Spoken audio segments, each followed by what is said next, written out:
Eu sou pastora Ana Cláudia, apresentando mais uma Escola Bíblica no ar.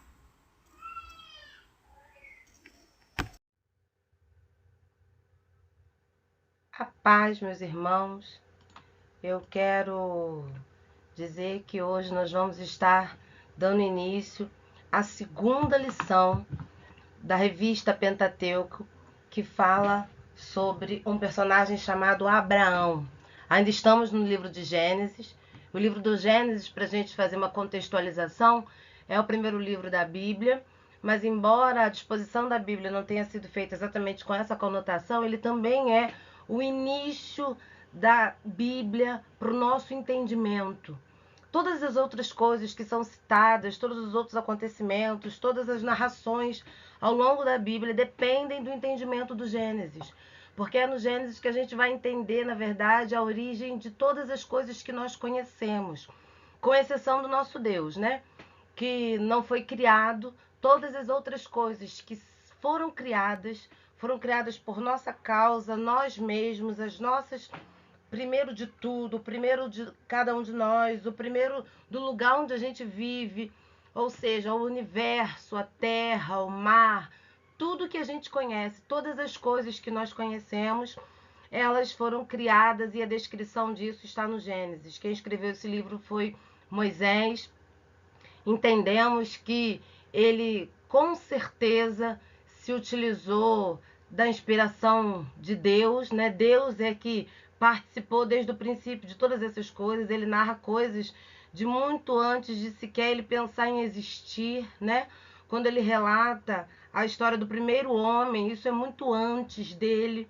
Se você olhar como ele aborda isso, ele aborda sempre assim, essas são as gerações, essas são as gerações. A gente entende que isso combina muito, inclusive, com a história, né? Combina muito com a ciência, que eles acreditam hoje, depois de muitos estudos, nós, a raça humana, acreditamos que os povos antigos deixavam as coisas registradas e ele deve ter realmente se baseado nesses relatos do próprio Adão, do próprio do próprio Noé, de outros homens que viveram muito antes disso, né? E aí esses relatos são, na verdade, escritos pela primeira vez por Moisés, e é como a gente conhece. Abraão é um homem que a gente vai ter lá a descrição da vivência dele aqui na Terra, o momento em que ele viveu aqui na Terra, de Gênesis 11, 26, onde diz qual é a genealogia dele, até Gênesis 25, 11, que é quando o tempo de vida dele carnal nessa terra passa. Mas o foco principal aqui, na verdade, talvez seja esse versículo aqui, ó.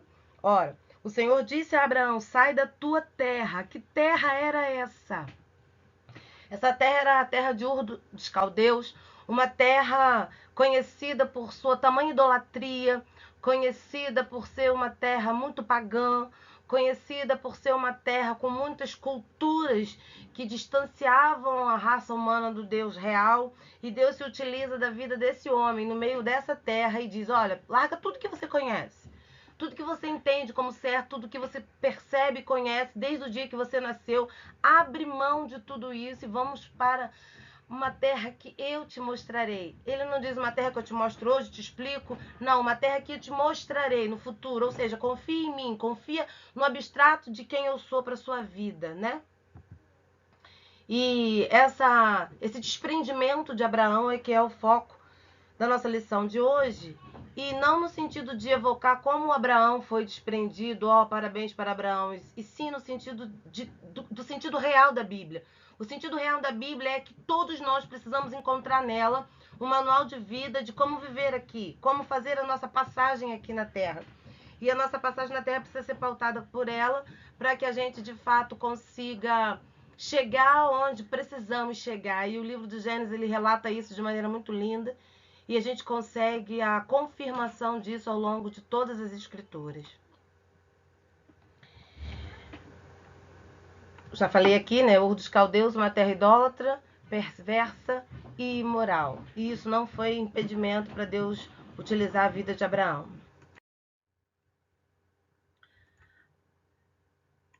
Ainda aqui, nesse mesmo chamado de Deus para Abraão, ele diz assim: fartei uma grande nação. e abençoar-te-ei, e engrandecerei o teu nome, e tu serás uma bênção. Serás uma bênção. E aí, qual foi o princípio que Abraão usou para viver isso, ser uma bênção? Quem de nós não quer ser uma bênção? Quem de nós não quer ser abençoado? Quem de nós não precisa disso? Todos nós precisamos. E o princípio básico para se conseguir isso é a obediência. Abraão foi obediente. E isso é o que evoca, na verdade, essa lição para nós nessa manhã, nessa noite. Eu não sei em que horário você vai estar ouvindo isso, mas hoje o que o Senhor requer de nós é um ato de obediência. Obediência é que, Virgínia? A sua palavra. E é por isso que eu quero contextualizar a vida de Abraão na Bíblia como um todo, para a gente não cair no engodo de achar que isso é para Abraão, aquilo é para Moisés, aquilo outro é para Davi, e a vida daqueles homens, conforme a característica daqueles homens. Não. Eu costumo dizer que nós precisamos entender que essa grande nação não era uma grande nação que Deus tinha para Abraão, para a exclusividade de salvação dessa nação. A gente sabe hoje que essa nação é Israel, de fato essa nação veio a termo, de fato isso aconteceu com o neto de Abraão, né, Jacó, filho de Isaac, que é filho de Abraão, veio a termo, realmente existiu uma nação onde Deus se manifestava, uma nação onde Deus escolhia os reis, uma nação onde Deus fez essa nação ganhar guerras de maneira sobrenatural, etc, etc, etc. Mas o principal foco de Deus não era exclusividade, sim exemplo. Em que sentido, Virgínia? O objetivo de Deus era se manifestar e se relacionar tão intimamente de um povo e esse povo ser tão grande, tão abençoado, tão forte, que os outros povos olhassem e dissessem: ora, queremos ser tão grandes, tão fortes, tão abençoados como Israel. O que devemos fazer? E quando olhasse para a essência de Israel, visse que Israel, o único diferencial de Israel, ele não tinha um exército maravilhoso, ele não tinha um templo maravilhoso, ele vem ter um templo bacana nos últimos tempos de reinado absoluto. Então, o que ele tinha de significativo? O que ele tinha de potencial? Deus. E então, essa grande nação era para dar esse exemplo. Grande nação no sentido de começo do anúncio da realização do plano de salvação para a raça humana. Ué, Virginia, para a raça humana? Para a raça humana. Se você olhar os profetas do Antigo Testamento, eles sempre falam: precisamos estabelecer o arrependimento em Israel para que esse arrependimento se alastre sobre toda a terra. Se você olhar para quando Deus concede Salomão fazer de fato o templo poderoso de Israel, a oração de Salomão é: todos aqueles nos 4 cantos da terra que olharem para esse lugar sejam abençoados. Ali você vê de uma forma indireta, óbvio que o texto original, ele está falando que, embora, mesmo que Israel seja espalhado nos 4 cantos da terra, quando olhar para aquele templo, naquela direção, e por isso que até hoje o judaísmo, quando se olha para um determinado local para orar, mas quando você olha isso para o plano espiritual da Bíblia como um todo, você entende que é Deus liberando uma palavra profética para Salomão muito antes de existir essa salvação que Jesus trouxe aos gentios, que somos nós, né? Os confins da terra, como Jesus disse, na sua forma encarnada. Salvação. Tem salvação em Gênesis, Virgínia. Tem salvação na Bíblia inteira. Porque o objetivo da Bíblia é salvação. O objetivo da Bíblia é Jesus. A razão da Bíblia é Jesus. Ué, mas Jesus só nasceu, Virgínia, lá no Novo Testamento. Não. Jesus sempre esteve. Jesus sempre está. E Jesus sempre estará. Jesus é a segunda pessoa da Trindade. Jesus é o que faz a diferença para esse relacionamento que temos entre Deus e Deus. Quando eu digo Deus, não digo Deus Pai, digo Deus Trindade e a raça humana que somos todos nós, né? Esse sempre foi o assunto principal da Bíblia, Jesus. Sempre foi e sempre será. E aí eu costumo dizer que a Bíblia é um romance da nossa vida. Falo isso brincando, é a minha forma de perceber. Na verdade, é como Deus apaixonou meu coração na adolescência pela palavra. Ele disse para mim: é um romance, leia, é um romance. E esse romance é entre eu e você. Só que, como bom romance, ele começa com os personagens se conhecendo, né? E no desenrolar do romance existe sempre uma separação por algum motivo. E no final eles acabam felizes para sempre. Não é diferente o nosso romance. Esse romance é entre Deus e a raça humana.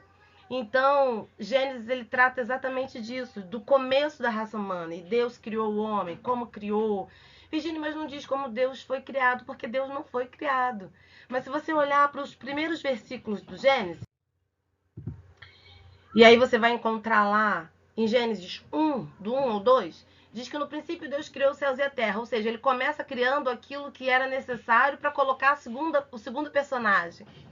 E a terra estava sem forma e vazia, e havia trevas sobre a face do abismo. Ou seja, não tinha nada, mas ele criou um local, um habitat para que eu e você estivéssemos, né?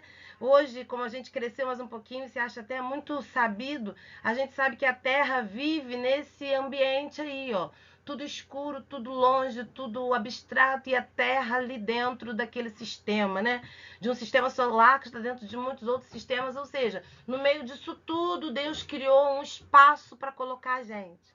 E a parte que eu acho linda, eu coloquei de vermelho aí, diz assim, o Espírito de Deus já se movia sobre a face das águas. Então, o Gênesis, ele começa esse romance dizendo, olha, estou criando a segunda pessoa porque eu já estou aqui, já me movo. Quem se move tem vida. Ele já estava, ele já existia, ele sempre existiu. É que nós humanos, a gente consegue entender no máximo do máximo eternidade aquilo que não tem fim. Mas a eternidade, na verdade, é aquilo que não tem início e não tem fim. Esse é o eterno do nosso Deus. Ele sempre existiu e ele sempre existirá. E ele quis se relacionar com alguém. E esse alguém é você. Esse alguém sou eu. E isso é a história relatada na Bíblia, né? E aí, como eu já falei aqui, como um bom romance, existe o entreveiro do romance no meio. E o nosso entreveiro é a queda, a separação. Essa separação, essa queda foi o pecado. Esse pecado acontece quando há exatamente o contrário daquilo que a gente vê na vida de Abraão. E é por isso que eu estou contextualizando dessa maneira. Quando Abraão obedece, ele é atraído de volta para Deus. Por quê? Porque como foi que aconteceu a separação, a queda? O homem desobedeceu. E aí você pode pensar isoladamente, não, eu não desobedeci. Quem desobedeceu foi Abraão. Quem desobedeceu foi Eva. Desculpa, Abraão não, errei, Adão. Quem desobedeceu foi Adão. Quem desobedeceu foi Eva. Não, quem desobedeceu foi Virgínia. Quem desobedeceu foi você. Por que isso? A Bíblia tem um desenrolar da vida de vários personagens com tantos detalhes, detalhes sórdidos. A gente vai ver esses detalhes, inclusive, rapidamente aqui na vida de Abraão, dizendo que mentiu, dizendo que roubou, dizendo que vendeu irmão, dizendo que passou a perna, dizendo que venceu a guerra de maneira errada, dizendo que obedeceu, dizendo que se arrependeu, dizendo... Para que tantos detalhes na vida de homens e mulheres ao longo desses 66 livros? Para a gente saber que se fosse qualquer um de nós no lugar de Adão e Eva, talvez em um momento diferente, mas faríamos a mesma coisa. Deus mostra através de gerações em gerações que nós somos bem semelhantes. Assim como ele tem características que são dele, que características são essas de Deus? Ele é bom, ele é santo, ele é eterno, ele é perfeito. Nós também temos as nossas características. Que características são essas, Virgínia? Nós fomos criados para adorar. Então, quando a gente não adora Deus, a gente adora qualquer coisa. A gente adora o sol, a gente adora a lua, a gente adora outros deuses, a gente adora nós mesmos, a gente adora a nossa capacidade de se autoevoluir, a gente adora a nossa capacidade de fazer o certo, a gente adora a nossa capacidade de ser um bom cidadão, a gente adora a nossa capacidade de ser um bom pai, a gente adora qualquer coisa. Então, essa história de adorar qualquer coisa foi o que pregou uma peça em Adão e Eva. Eles adoraram o fato de querer ter sabedoria igual a de Deus. E aí houve a separação. Mas já no Gênesis, no capítulo 3, versículo 15, ele já diz, olha, mas eu, Jesus, nascido de mulher, ferirei o calcanhar. Ou seja, acabarei com tudo isso. Ou seja, eu resgatarei você de novo. Então, no próprio Gênesis, a gente já vê o desenrolar e a promessa de resgate do nosso Deus, né? E o final é para todo sempre, como eu coloquei aqui, né? Tá lá em Apocalipse 22:5. Depois que tudo passar, não haverá mais nada, nem necessidade do sol, porque ele será o nosso sol na Nova Jerusalém para todo o sempre. Então, esse romance tem final feliz. Só que esse final feliz é para quem quiser voltar para ele. Porque, volto a dizer, o objetivo de Deus principal é relacionamento. E não existe relacionamento sem querer, e é por isso que ele mantém e preserva o livre-arbítrio de todos nós, né?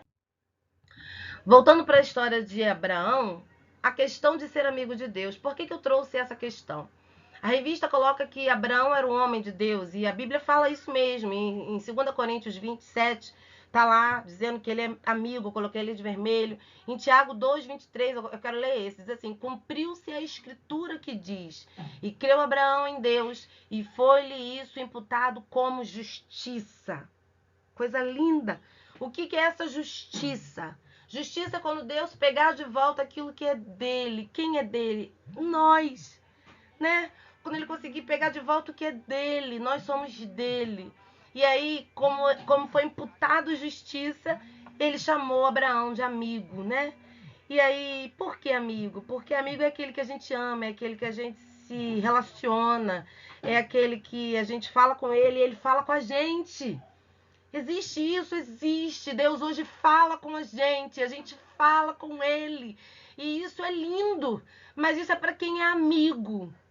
Quem não é amigo, talvez seja como descrição lá em Oséias.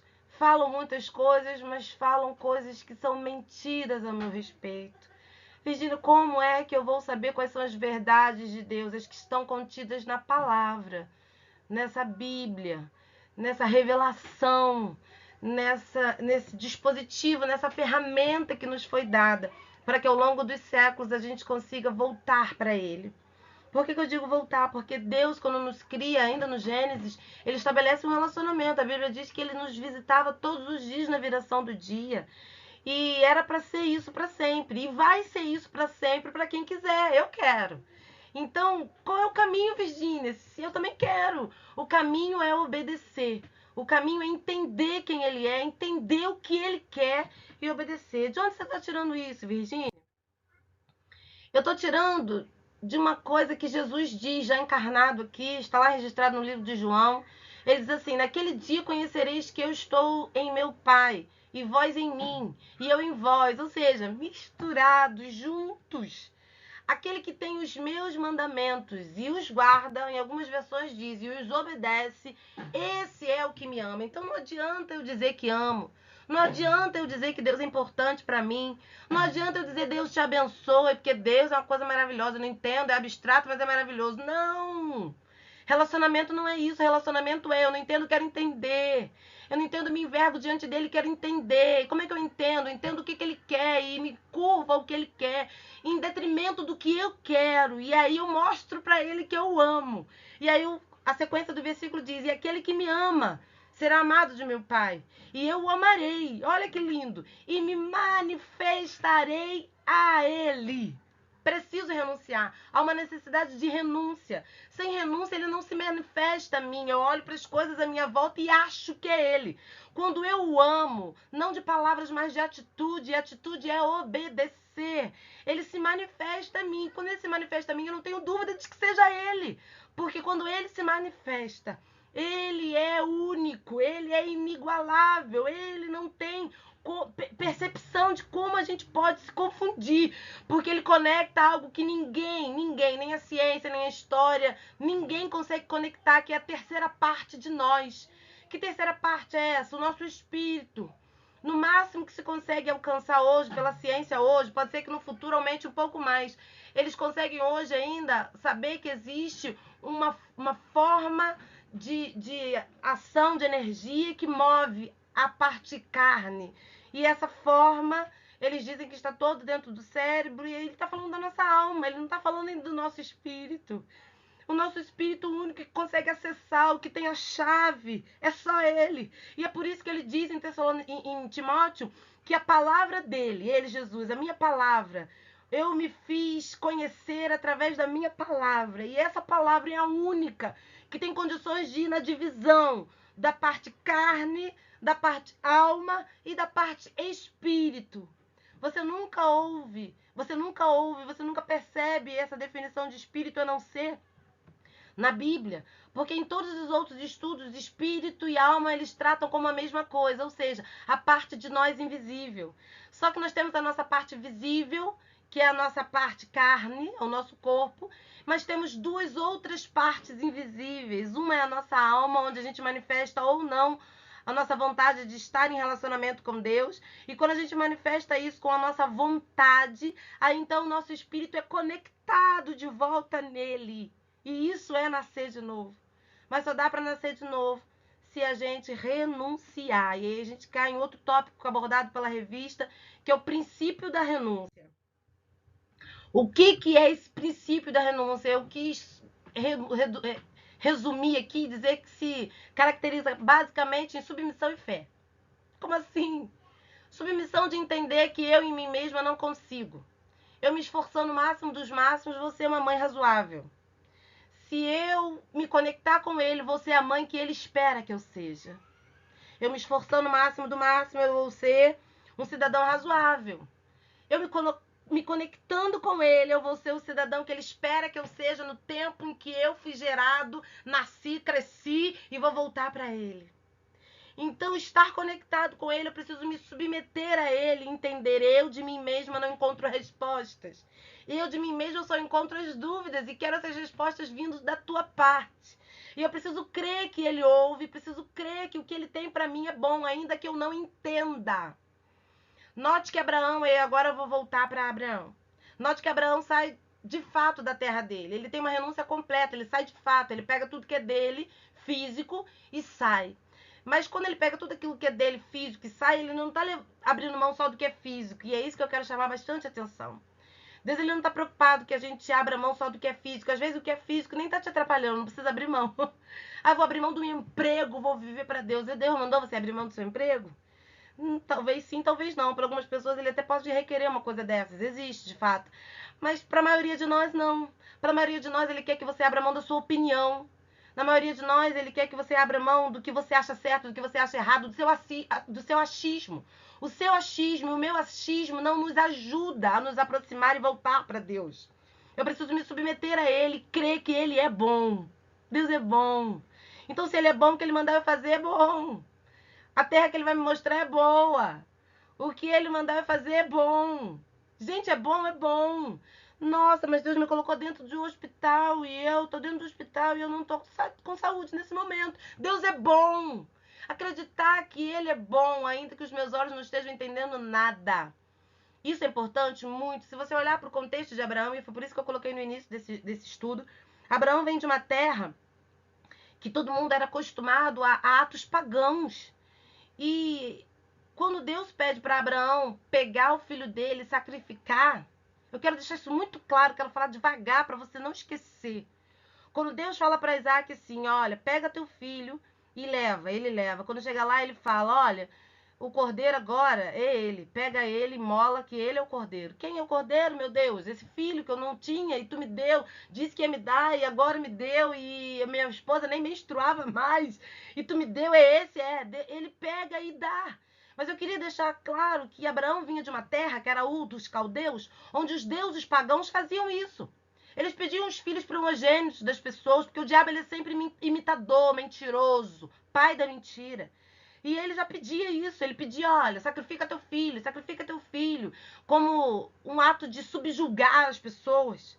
E Abraão podia ter pensado naquele momento assim, ué, ele me mandou sair de lá daquela terra pagã para uma terra que ele ia me mostrar. Eu estou aqui obedecendo a ele, achando que ele é diferente daqueles deuses todos que eu conhecia minha vida inteira, e ele está me pedindo a mesma coisa. Mas ele não se pautou no que ele conhecia, ele não se pautou nas mágoas dele, ele não se pautou no medo dele. Ele simplesmente obedeceu. E aí, quando ele vai prestes a fazer o que todos os outros deuses, deuses minúsculos, entre aspas, tinha pedido a outros homens e mulheres, Deus diz, não, eu sou aquele que provê, olha, eis aí o cordeiro. Se você não conhece a história de Abraão, leia os versículos que eu coloquei no início do estudo. É óbvio que eu não pretendo esgotar todo o conhecimento de Abraão nesse mini estudo. Você leia lá. A Bíblia diz que quando ele está prestes a matar Isaac, Deus faz aparecer o cordeiro para que ele então pudesse imolar e fazer o sacrifício.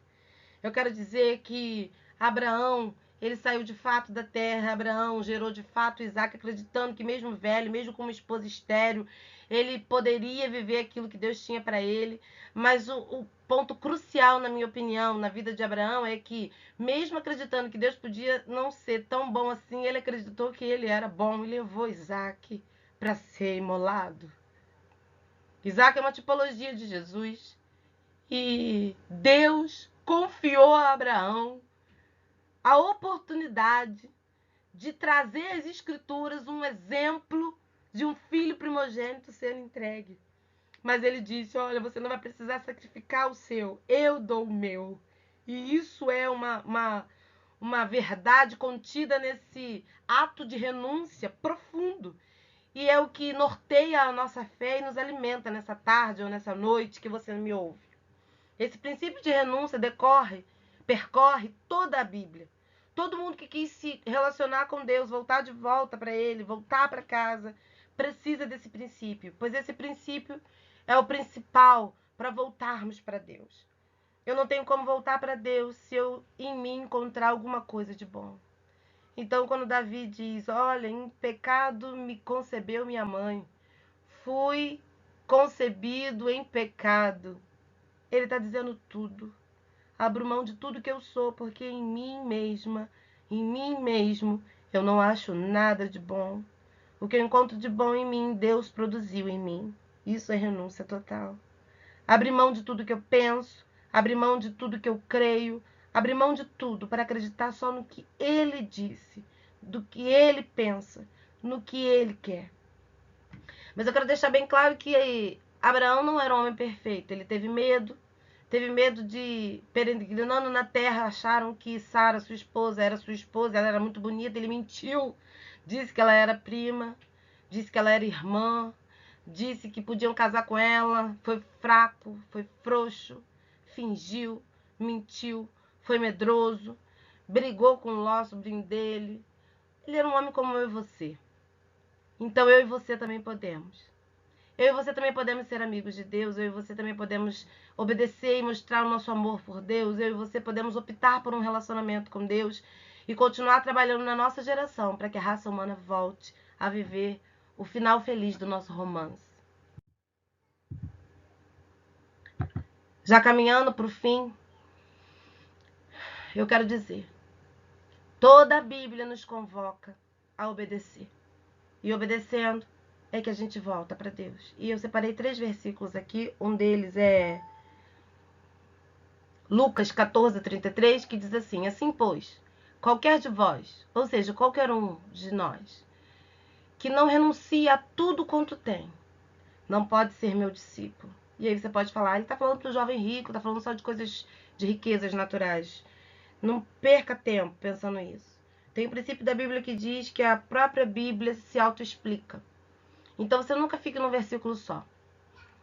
Esse versículo termina de fato Jesus falando que é mais fácil um camelo entrar no fundo de uma agulha do que um rico entrar no reino dos céus. Mas Salomão era um homem riquíssimo, provavelmente está com o Senhor. Davi era um homem riquíssimo, provavelmente está com o Senhor. Eu digo provavelmente porque salvação só cada um de nós pode ter certeza da sua. José de Arimateia era um homem riquíssimo, e aí eu vou dizer, provavelmente está com o Senhor, porque Deus se utilizou inclusive da influência dele, da riqueza dele, para cumprir sua palavra, de dar a Jesus um túmulo. Porque pela lei romana, o corpo de Jesus ficaria na cruz até os bichos comerem. E Deus se utilizou da influência de José de Arimateia, essa influência que só foi conseguida porque ele era muito rico naquela época.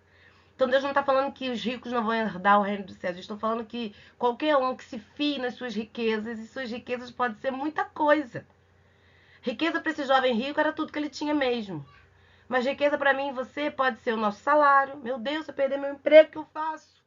Nesse tempo que eu estou vivendo, eu não posso perder meu emprego. Eu não posso perder Jesus. Porque se eu perder o emprego, ele me dá outro. E se de tudo não tiver nada, ele faz até maná cair do céu. Virgínia, que loucura é essa que você está falando? Isso é dependência total dele. Eu não sei o que ele tem para minha vida.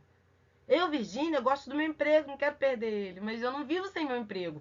Eu não vivo sem Jesus.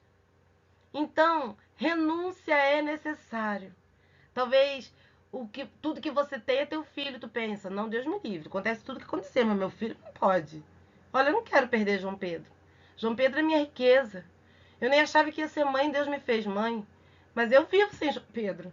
Eu não vivo sem Jesus, porque se João Pedro me for tirado hoje, é algo que eu não quero, é óbvio. Mas se João Pedro me for tirado hoje, um dia eu me encontro com ele, como eu vou me encontrar com a minha mãe, espero isso todos os dias. Então, eu não posso perder Jesus, porque se eu perder ele, não volto para casa. Preciso voltar para casa. O segundo versículo é: porque aquele que quiser salvar a sua vida, perdê-la, de novo, renúncia. E quem perder a sua vida por amor de mim, porque tem gente perdendo sua vida por outras coisas. Então tem gente que até renuncia, mas renuncia por coisas que não são Deus. Não, eu abro mão de mim e vou viver enclausurado. Não é isso. Abre mão daquilo que ele mandou você abrir mão. Então aquele que perder sua vida por amor de mim, ele dizendo em Mateus 16, 25, esse vai achá-la, achá-la. E o terceiro versículo é: e dizia a todos, está em Lucas 9, 23, se alguém quer vir após mim, eu quero ir atrás dele. Ele disse que ele é o caminho. Ele não disse que ele traria uma alternativa para essa vida estranha que a gente tem. Ele disse: eu sou o caminho, singular. Amém? E ele dizia a todos: se alguém quiser entrar nesse caminho, se alguém quiser vir atrás de mim, se alguém quiser seguir as minhas pegadas, negue-se. Aí ele deixa muito claro: a si mesmo. Se o a si mesmo é teu filho, negue. Se o a si mesmo é tua riqueza, negue. Se o a si mesmo é entender e às vezes achar que como o mundo está de cabeça para baixo, Deus não é tão bom assim. Pense como Abraão. Parecia que Deus era igual aos deuses que ele conhecia no passado. Parecia que Deus era tirano, ruim, como outros deuses que ele conhecia em Ur dos Caldeus. Parecia. Mas Deus é bom. Em todo tempo Deus é bom. Aconteça o que acontecer, Deus é bom. Mesmo que eu não entenda, Deus é bom. Então negue-se a si mesmo. Tome a sua cruz. E o que é a sua cruz? O que você precisa viver nessa terra. O que você precisa romper nessa terra. O que você precisa aprender nessa terra. O que você precisa deixar de legado nessa terra. Pega pra tu. Faz tua parte. E siga a Ele. Amém? Eu quero terminar com uma oração rapidinha e dizer assim: Espírito Santo de Deus, hoje nós vivemos num tempo muito difícil, onde dá uma sensação na gente que as coisas estão fora de controle, mas sabendo que a nossa história já tem um final escrito, queremos chegar nela. E se para chegar nela precisamos renunciar a tudo aquilo que a gente conhece, Espírito Santo nos ajuda. Se Abraão viveu antes de tu manifestar, viver como hoje vive, tendo a nossa vida como tua casa, e ele conseguiu, então produza em nós a obediência necessária para que a gente de fato volte para casa. Em nome de Jesus. Amém.